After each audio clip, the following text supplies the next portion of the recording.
また買っちゃった。ということで納車されました私の新型クラウンセダンハイブリッドですね。こちら納車後の内外装を撮っていきたいと思います。いや、黒の新型クラウンセダンかっこいい。これは令和のマジェスタかもしれない。はい、どうも車買うチューバーワンソクチューブです。すでにね納車速報はお届けしてますので、それはね下の概要欄から、納車速報の動画も見ていただければと思いますが、今回は改めての内外装インプレッション、黒のクラウンセダン、いやめちゃくちゃかっこいいんで、ぜひ最後まで見てってください。新型クラウンセダンハイブリッド Z の車両本体価格は730万円となっています。で、私が購入したクラウンセダンの込み込み価格いくらだったかはブログでまとめていますので、下の概要欄トップコメント固定から、ぜひチェックしてみてください。購入前の注意点もまとめていますんでね。それではエクステリアから撮っていきたいと思いますが、いや黒のクラウンセダンかっこよくないですか。これはかっこいいでしょう。いや、黒塗りのセダンってこういうことですよね。そしてはい、こちらブラックパッケージというのをつけましたので、各メッキパーツがですねブラックメッキになってるんですね。でホイールもブラッククロームのメッキになっているということで、これはね黒のボディにブラックパッケージはめちゃくちゃかっこいいでしょうよ。いや、これは満足してますね。そしてヘッドライトですけども、これはですね、最近のねトヨタのデザインアイデンティティでもありますハンマーヘッドシャークの、モチーフになっているような、ちょっとねこの辺がこうハンマーな形になってますが、ここは単純にスリットがあるだけで光ったりとかそういう効果はないんですけど、そういう最近のトヨタのデザインになっていると。でクラウンクロスオーバーと同じようにこうヘッドライトのねデイライトが左右貫通するようなデザインになっていると。これがね結構クラウンシリーズの中でも分かれてますよね。クラウンスポーツではこうね、上下に光るヘッドライトでしたけれども、クラウンセダンでは、一文字に光るパターンとなっています。フロントのヘッドライトを点灯させるとこんな感じに光ります。ウインカーはここのライン上のところの端っこのところがね光るみたいですね。当然アダプティブハイビーム完備されています。フォグランプはないんですね。そして中央には新しいクラウンのロゴがついていると。これもダークなねクロームなんで結構かっこいいですよね。でこの辺は、グリルがちゃんと中に抜けるようになっていて、でここはね縦縞のところはこういうメッキになってますが、それ以外のところはねここの辺は塞がっていて下が抜けるようなデザインになっています。そしてここもサイドこういう風にスリットのような形状になってますが、これ黒だから目立たないですけど、ここはねエアが抜ける、でもちょっとなんか隙間があるように見えますけど分かんないですね、埋まっているように見えます。でここにラインが入っていて、左右につながるデザインとなっているということで、いやークラウンセダンめちゃくちゃかっけー。そしてサイドの方回っていきますけども、新型クラウンセダンのボディサイズは全長5030、全幅1890、全高1475、ホイールベース3000となっています。5メーターオーバー、でかいわけだ。そして全幅も 1.9 メーターに近いということで、このサイズで、諦めざるを得ないという人もいるんですが、実際に見るとやっぱ大きさからくるね迫力は確かにあります。続いてサイドロア寄っていきましょう。いや迫力がすごいな。このやっぱブラックパッケージつけた黒のクラウンセダンいかついですね。私が乗ってる車の中でもかなり黒みの一体感はすごいな。これは迫力あるぞ。そしてこちら、装着されているタイヤ&アルミホイールはですねダンロップの e スポーツマックスが履かれています 24545R20 という20インチのタイヤ&アルミホイール、履かれてますが、このね螺旋状というかスポークが細かいねちょっと稲妻のようなホイールデザイン、これもかっけーな。そして、サイドの方回っていきますが、こちらのクラウンセダンのみクラウンシリーズの中で唯一の FR レイアウトとなっています。なのでボンネットフードも長いですし、ここのねプレミアムレングスと言われるようなこのね、タイヤのフロントからここの間がね長いと FR レイアウトのならではのデザインになってますけども、ここの部分にですねちょっとワンポイントが入っていると。ちなみにここのなんかね模様のところですが、上のところだけこういうギザギザの模様になっていて、下はこうつるんとしていると、そういうねデザイン処理がされています。でミラーとかはこういう形になっていて、こちらパノラマルーフオプションで11万円でつけてます。でブラックパックをつけているんで、こういうところのメッキもねダーククロームになっているという感じで、そして B ピラーがあると。当然ピアノブラックになっています。で鍵穴見えないタイプ。そうなんだ、クラウンセダンだと鍵穴見えないタイプになってますね。そしてフロントリアでも施錠ができるということで、クラウンスポーツはねリアで施錠できませんが、クラウンセダンはリアでも施錠できます。ちなみにクラウンクロスオーバーもリアドアでも施錠できます。そしてリアの方回ってきますが、結構ね水平にこうキャラクターラインが入ってて、でそれでいてねリアフェンダーのところはちょっとねこうね盛り上がってるんですよ。この辺がね結構セクシーですね。はい、そしてリア回っていきますが、リアタイヤもこんな感じになっていて、リアもねシンプルでかっけーかっけー、普通にかっけー。はい、今ねちょっとリアコンビネーションランプ点灯させてみましたが、いや左右貫通するように光るんだ、いやかっこいいな。そして今バックフォグが光ってますけど、ここが光るんですね、バックフォグだと。でリアウインカーはこんな形でライン状に光りますが、ちょっとねポルシェとかのイメージにも近いリアコンビネーションランプ、いやこれはかっこいいんじゃないでしょうか。やっぱセダンいいよね。日本でもセダンの人気復活希望という方はねぜひいいねボタンで、そしてあなたもぜひセダンの何かの車をね買ってあげてください。そして、リアねシャークフィンになってます。でハイマウントストップランプここについてるんですね。でセダンという名前になってますが、結構スポーツバッグのような、雰囲気があります。アウディのねスポーツバッグとかと似ている雰囲気ですけれども、ちゃんと3ボックスのセダンになってます。だからリアデッキがねほとんどないですよね。見た目セダンというよりは結構スポーツバッグに近いですかね。そして、ここにクラウンというロゴがついていて、上にはねクラウンスポーツほどではないですけれども控えめなトヨタマークがついていると。これもブラックになってるんで、ブラッククロームになってますね。ダーククロームになってますね。でここのハイブリッドマークだけは普通のメッキなんだ。なるほどね。当然ナンバー灯とかも LED になってますし、でここのリアの下のところ、この辺とかにもクロームのねこういうラインがこう左右貫通するように入っていると。で中央のところにリアフォグがついていると。でちなみにマフラーですけども完全に隠されるデザインになっています。この方がねダミーマフラーとかつけるより100倍いいなと私は思ってます。続いて内装を見ていきましょう。運転席側は穴あるじゃん。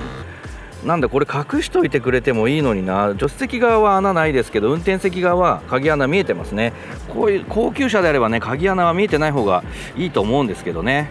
でドアを開けるとはいこんな感じですね。で内装カラーはですねこれタンカラーですねとブラックが選べましたが、私はこのねブラウンを選んでいます。そして、こちらこの辺もちゃんとソフトパッドになっています。でロックピンもちゃんとメッキ化色されています。でこの辺もちゃんとソフトパッドですね。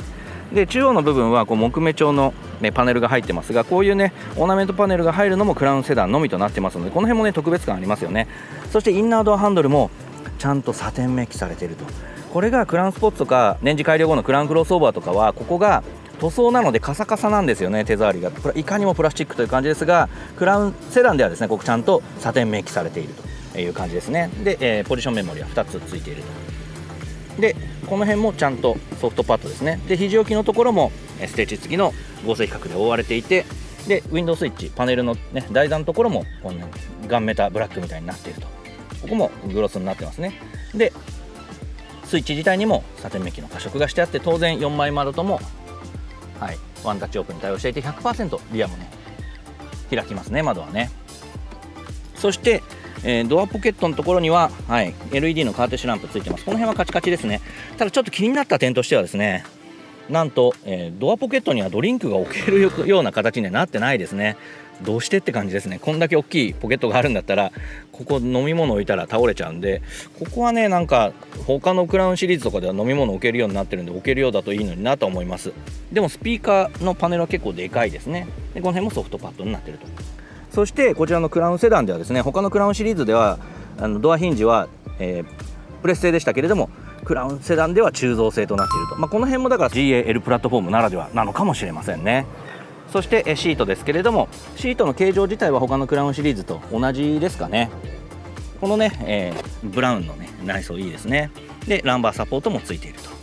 と。でクラウンというスカッフプレートがついていて、でアクセルペダルはオルガンなんですが、こちらのクラウンセダンではですね、これプラットフォームが GL だとこうなのかな、この要はなんちゃってオルガンみたいな感じで吊り下げのやつをアームで、オルガンタイプにしている、旧世代のオルガンタイプの、ペダルになっています。気にならないですけどね。それでは乗り込んでいきましょう。よっこら小一と。でドア閉めた音、おーいい音する。さらにですねこちらイージークローザーついてます。なので半ドアにならないというやつですね。新型クラウンセダンハイブリッド Z のインテリア前景はこんな感じですね。細かく見ていきましょう。でこちらは 12.3 インチのおなじみのディスプレイオーディオプラスですかね。いいやつがついてるという感じですね。上級車種用ですね。で地図の2分割表示は未だに対応してませんが、高速道路のIC とかね、インターチェンジとかサービスエリアの予想通過時間とかは出るようにアップデートされてますので、その辺は安心ですね。ただし、例のエネルギーフローですね。これなぜかこのね理科の実験とか作りかけのミニ四駆とか言われてますけど、この状態になっていると。水素のね、FCEV のクラウンセダンはこれちゃんとエネルギーフローかっこよくなってたんですけど、これをね早くアップデートしてほしいところですね。そして、この下ですけど、ここも一応なんかクラウンクロスオーバーでここカサカサだったんですけど、ここしっとりとした素材になっています。で、イグニッションのスイッチがあって、その下は、ハザードランプあります。でエアコンのルーバーのところにもこういうねグロスの加色がしてあって、そして、エアコン左右独立になってます。でここが上下でこういう風にねフラップタイプになっていてですね、これは直感的に上げ下げが、分かりやすいですね。風量も、このように、上げ下げがブラインドタッチもしやすいような感じになってます。でステアリングヒーターもオートモードがあって、さらに2段階調整式と、寒かったら勝手に起動します。でさらにシートヒーター、シートベンチレーションにもオートモードが用意されていて、暑かったらシートベンチレーションが勝手に起動して、寒かったらシートヒーターが勝手に起動すると、この辺のねクライメートコンシェルジュの機能は、レクサスクオリティと同じと言っても過言ではないと思います。そしてナノイ X がついているという感じですね。そして、他のクラウンシリーズではですね、ここがなんかちょっとした物置みたいな感じになんかえぐれてましたけれども、クラウンセダンではここが埋まっていると。で USB のタイプC が2口、そしてここアンビエントライトでねうっすら光ってるの分かるでしょうか。アンビエントライトが装備されているのは、クラウンセダンのみと言っても過言じゃないかもしれないですね。他はカップホルダーがちょっと光るぐらいですね。そしてこの辺はなんかちょっと殺風景というか何もないんですけど、ここは何もなしと。で縦置きの、置くだけ充電があると。でここはちゃんと、たっぷりとしたニーパッドソフトパッドになっています。そしてここパノラミックビューモニターとアドバンストパーク自動駐車ですね。しかもリモート駐車にも対応してますので、スマホで操作して車外で、自分が車の外にいても、車を駐車することができるリモートパークの機能もあります。そしてパノラミックビューをつけると、360度モニターが起動するという感じですね。でこのアドバンストパークがついている車両ではですね、前後のパーキングセンサーだけでなく巻き込み防止のセンサーもつくということで、自動駐車なんか使わないよという人でもこの巻き込み防止のセンサー、ブレーキがねちゃんと作動するものになってますんで、これをつける意味はあると思うんで、やっぱアドバンストパークあった方がいいですね。こちらのねクラウンセダンではアドバンストパーク標準装備となっています。そして、シフトはおなじみの最近のトヨタの電気式のものになっています。で、D はこう右に倒して下で D で、R は右に倒して上で、R に入りますが、 R に入れると360度モニターも起動するという感じですね。で P はここを押すという感じです。そしてトラクションコントロールのオフスイッチ、そしてスノーモードがありますね。こちら FR なのであるのかもしれないですけど、電動パーキングブレーキのホールドボタンは左側、 EV モードも左側、トラクションコントロールとかスノーモードが右側にある。ここの位置にある必要は正直ないと思います。間違って押しちゃったりとかする可能性があるんですよね。というのもプリウスではここがオートホールドのボタンになってるんで、メーカーの中でホールドボタンの位置が統一されてないっていうことも問題ですが、ちょっとトラクションコントロールオフとかスノーとかのなんか安全装備のオフスイッチみたいなものはこういう押し間違えるような場所にない方がいいんじゃないかなと思います。せめてこれが逆になってるとかね。そして、ドライブモードセレクトがあります。で、スポーツ、ノーマル、エコ、リアコンフォートという後部座席に VIP を乗せる用のねこのリアコンフォートモードとかも用意されているという感じですね。でカスタムも用意されていて、でこれは設定でですね、変えられて、パワートレーンはノーマルで、サスペンションはスポーツで、ステアリングはスポーツで、エアコンはエコでみたいなお好みの設定ができます。こちら電子可変サスペンションになってますので、サスペンションの設定も変えることができるという感じですね。私は今ね、カスタムモードこういう風に設定してます。そして電動パーキングブレーキですね。P に入れると自動でトヨタの場合はかかるんでね、あんまり触ることはないですけども、そしてここはですね、蓋付きリッド付きのドリンクホルダーになっていると。この蓋が付いてるのクラウンセダンだけですよね。やっぱこの辺も高級車前としてる感じはありますよね。他のクラウンよりもやっぱちょっと車格感が上と、マジェスタクラスというのがこのクラウンセダンなんじゃないかなと、立ち位置的にマジェスタと言えるぐらいの立ち位置なんじゃないかなと思います。そしてその後方は、アームレストコンソールになってますけども、ここも、左右から、それぞれ開くと。で中の容積はそんなにないですけども、ここにも USB の Type-C と、12V のアクセサリーソケットがあります。ここは何もないけど HDMI とかが後付けできるのかな。でこれ左右から開きますが、これの閉まる音とかもですね、他のクラウンシリーズとかよりもちょっとしっとり閉まってる気がする。そして、助手席の方を見ていきますが、 A ピラーの付け根にはですね、ツイーターがついてますね。そして、この上のところ、ここはカサカサですね。ここは、カチカチになっています。で木目調のラインがここまで来てるんですね。でここにもスピーカーがあると。プレミアムサウンドの設定がないんですよね。 JBL とかあればいいのになと思いますけどね、クラウンぐらいの車額であれば。ハリアーとかには用意されてますからね。でここはソフトパッドになっていて、シルバーの加色が入って、ここも一応なんかゴムのようなね柔らか素材になっています。で木目調のパネルがあって、でここもソフトパッドなんですね。さすがクラウンセダン。でこの辺もソフトパッド、ここの助手席側もちゃんとソフトパッド。クラウンスポーツとかクラウンクロスオーバー、こっち助手席がカチカチでしたからね。その辺もやっぱクラウンセダンの方がね車格感がありますね。そして、グローブボックス、この辺はカチカチですけど、開けるとこんな感じですね。中はちゃんと肝仕上げされてます。底面とね奥は、肝仕上げされていました。容積はこのぐらいですね。でこれ今見るとね、これクラウンクロスオーバーもそうですけど、クラウン専用の、フロアマットになっていてですね、グリルのイメージと、似たようなこのね三角模様になっていると。でクラウンのロゴ入りとなっています。で続いてステアリングホイールですけども、ステアリングの衣装自体は他のクラウンスポーツと同じですかね。でアドバンストドライブついているので、このドライバーモニタリングシステムの、センサーがついていると。で、皮巻きの質感もいいですし、パドルも備わっています。でこちら側のスイッチで、メーターの情報を切り替えて、こちらで、右側で、クルーズコントロール系のスイッチになっていると。タッチトレーサーより絶対こっちの方が使いやすい。でここが、曲送りですね。でモード、音楽のね、モードを切り替えると。で発話スイッチと、でここがボリュームのスイッチになっていると。この辺はピアノブラックになっていて、ここの中央のところもピアノブラックになっていると。クラウンクロスオーバー、ここもカサカサでしたからね。それよりはだいぶ質感上がってます。そして電動テレスコチルトにももちろん対応してます。やっぱこれがついてると高級車って感じしますよね。そしてメーターですけども、メーターは 12.3 インチワイドのメーターになってます。この情報量ももう今トヨタの中では一番いいと。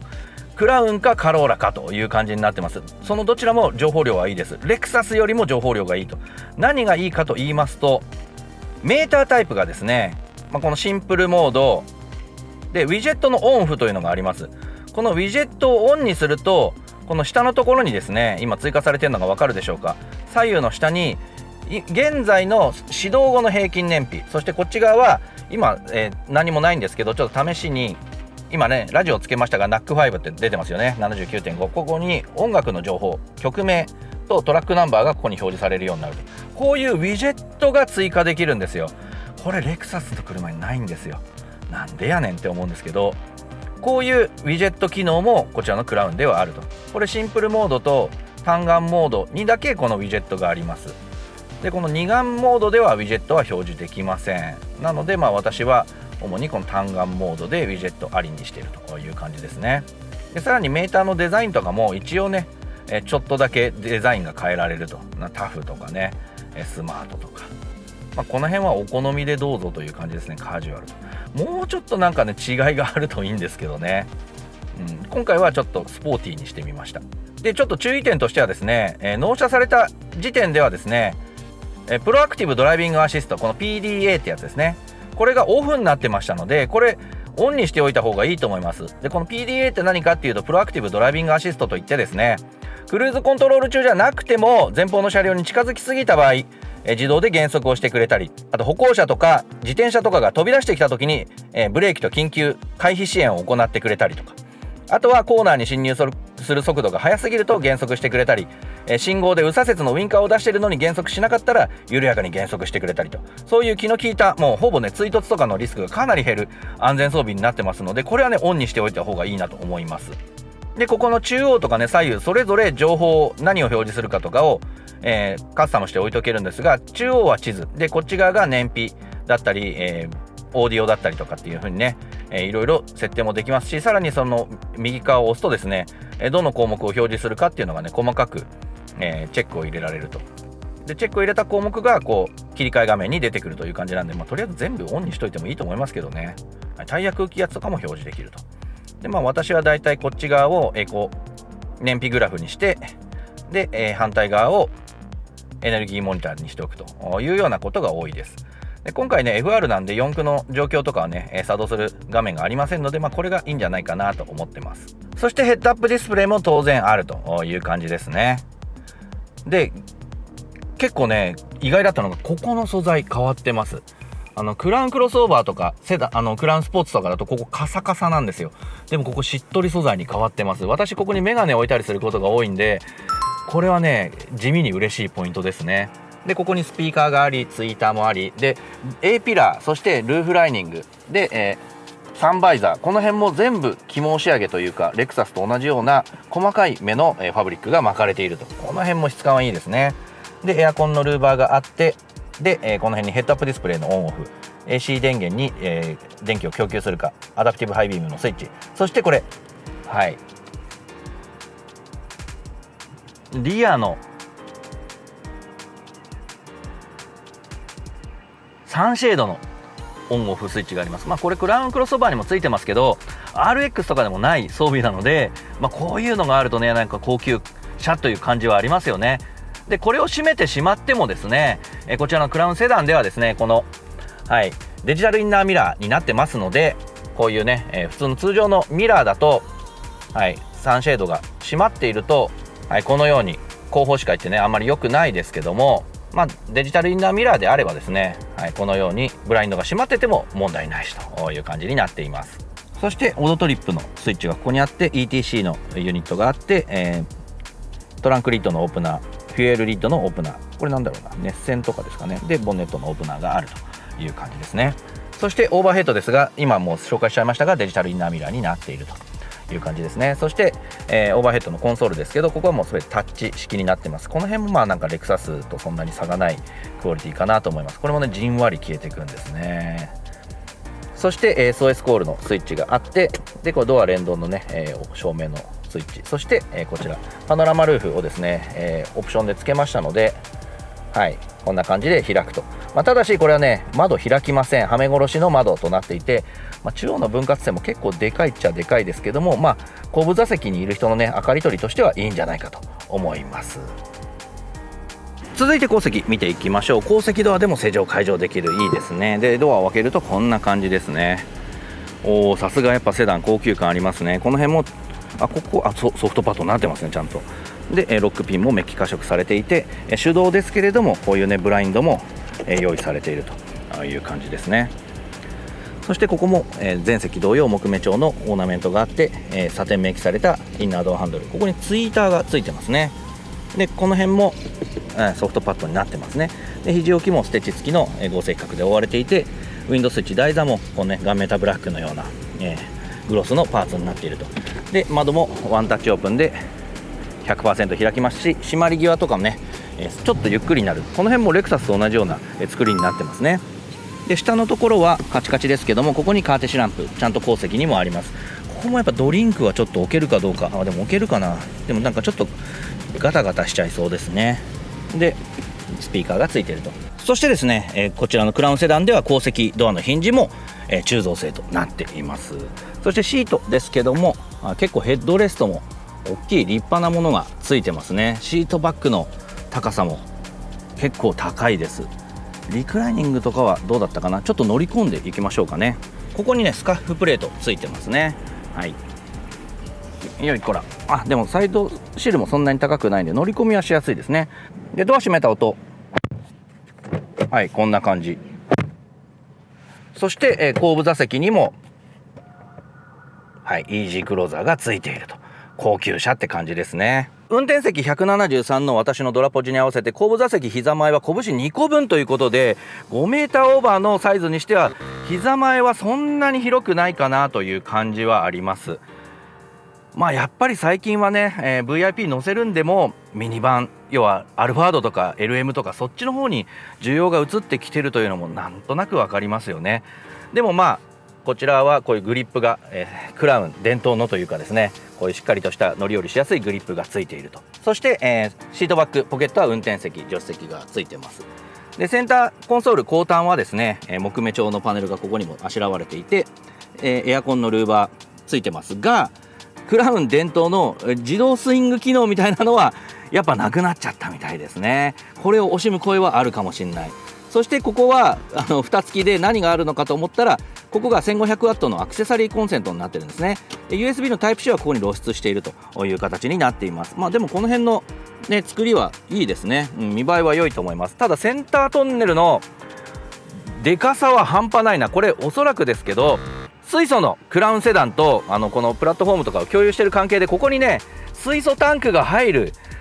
大きさになっちゃってるんじゃないかと思います。本来の FR であればここまでセンタートンネル高い必要ないですからね。これはもうなんか30センチぐらい高さあるんじゃないかっつうぐらい高いですね。そして、リアのセンターコンソールですが、これは立派なもんついてますよ、さすがにね。で今養生テープ貼ってますが、ここはなんだろう、ここはガンメタ、ブラックになってますね。ちょっと貧乏症なんでこれ貼っときましょう。で、ここを開けるとパカッと開けるとドリンクホルダーがあって、そして、ここを押すと、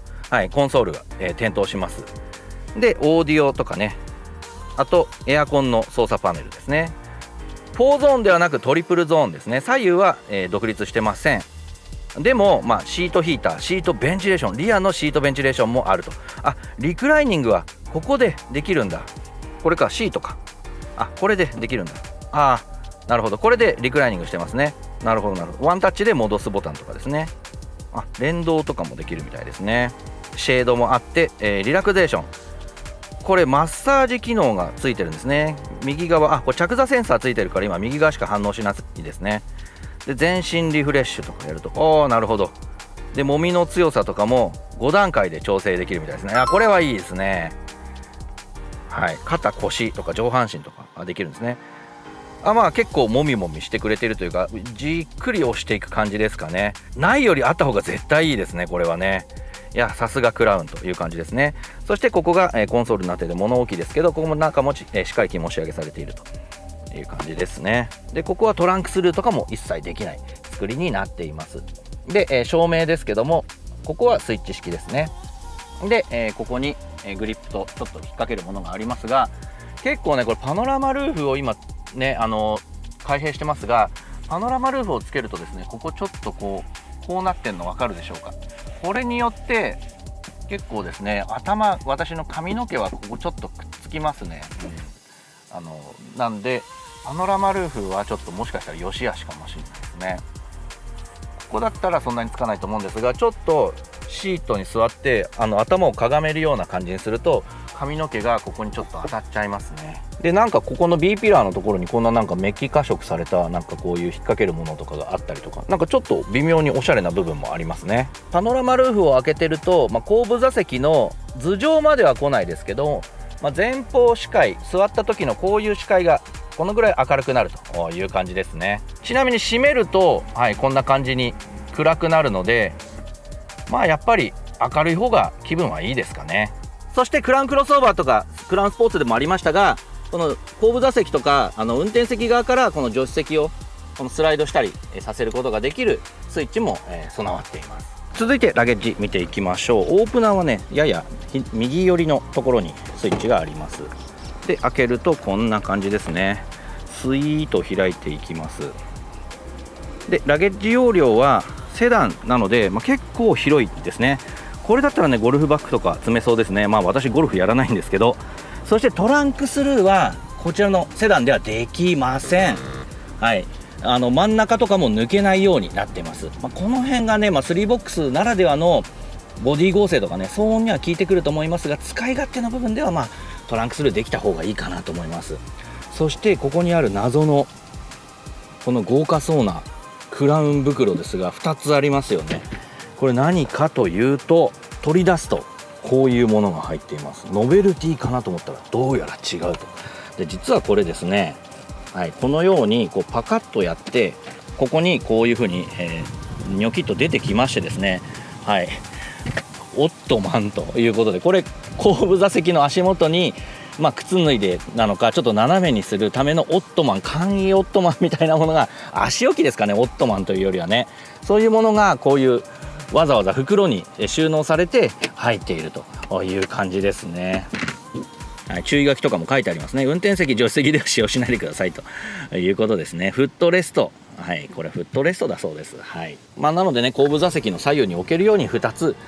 あると、これがラゲッジに置いてあるという感じですね。でここにはですね AC100V1500W 対応のコンセントがあります。さすがこの辺はトヨタのハイブリッドって感じですね。こういう外部給電コンセントがあることによってですね、災害時などではですね、ガソリンさえ入っていればこのクラウンセダンが 1500W に対応しているので、電子レンジとかね、炊飯器とかポットとかドライヤーとかそういうのでも使えるということで、避難所生活をする際にはですね、ライフラインになるというのがね、トヨタのハイブリッドの良いところですね。ホンダとかね、外部給電アタッチメントこれついてないですからね、外部給電のコンセントがね。でここも開けられるようになっていて、開けるとこれあれですね、これ補給バッテリーですかね。ここで、バッテリー上がっちゃった時は、充電するという感じですかね。そしてラゲッジアンダーですけど、この辺の取っ手はちょっと安っぽいかなという感じですね。そして開けると、はい、ここ引っ掛けられる車とかもあるけど、これは引っ掛けられないですね。で、パンク修理キットとですね、ここにもなんかバッテリーがありますね。こっちが補給バッテリーか、プラスって書いてありますもんね。でもカバーない方が、こっちの方が、あっちヒューズボックスですかね。ここに補給バッテリーあるんだ。この方がね、アクセスはしやすいですね。そしてここに外部給電アタッチメントというのがありますけども、これ窓とかにこれ取り付けて、さっき言ったようにですね、コンセントとかを、挿す際にですね、この要は電気ドラムとかを挿した場合、ここからケーブルを通して、窓をね閉めても、セキュリティが窓をね閉めていても外に、電源を出すことができると、発電所として使えるという、こういう外部給電アタッチメントも最初から備わっている。こういう辺はね、トヨタの志が高いなと思うところですね。はい、といった感じで新型クラウンセダンハイブリッド Z 納車直後の内外装インプレッションをお届けしましたけれども、いかがだったでしょうか。いや、黒のクラウンセダンかっこいいでしょう。かっこいいぜと思った方はぜひいいねボタン、そしてチャンネル登録もしていただけると嬉しいです。これからもね、納車後のドライブインプレッションとかね、5項目採点とかやっていきたいと思いますし、旅にもね連れて行きたいと思いますので、クラウンセダンの旅のね動画などもお楽しみいただければと思います。車でも何でもね、欲しいと思った時は買い時ですからね、好きなもの買って経済回していきましょう。それではあなたの物欲を刺激する車買うチューバーワンサクチューブ、次回もお楽しみに。